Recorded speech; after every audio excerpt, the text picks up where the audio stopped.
Well, here's a new one. Here's a reason not to drive at night. So I've been doing night driving this week and been driving a lot of drunk people around. I've had 3 vomit experiences. One guy vomited outside my window, so I just got the outside of the car. Then there was a woman who vomited just all over herself.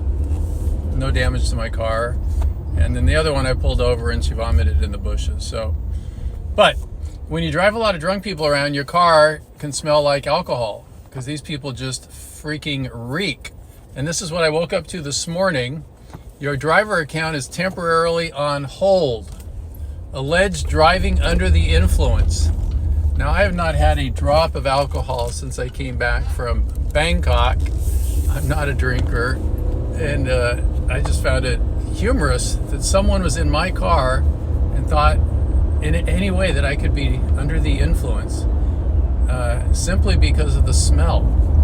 I think maybe they were drunk and projecting. But anyway, so then I followed and then I got this. Hello, Jay. This is Mike from Lyft's safety team. Blah, blah, blah, blah. All it takes is somebody saying that and they deactivate your account. So it says, to help resolve the case as quickly as possible, please reply with the following message. So the message was, I've read and understood our community guidelines. And then I added, they asked if there's anything else. And I said, I've been driving for over 8 years. I've never had any issue like this. I was driving on a Saturday night. Many people were drunk. I do spray the car often with Ozium. Cool. Your account is back online. So it literally took 2 minutes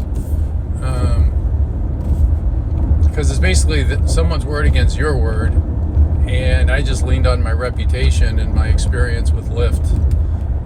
But anyway, I never even knew that could happen, that someone could just say, hey,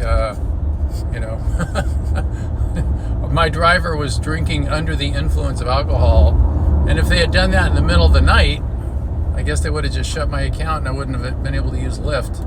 I would have had to pull over and go through this process.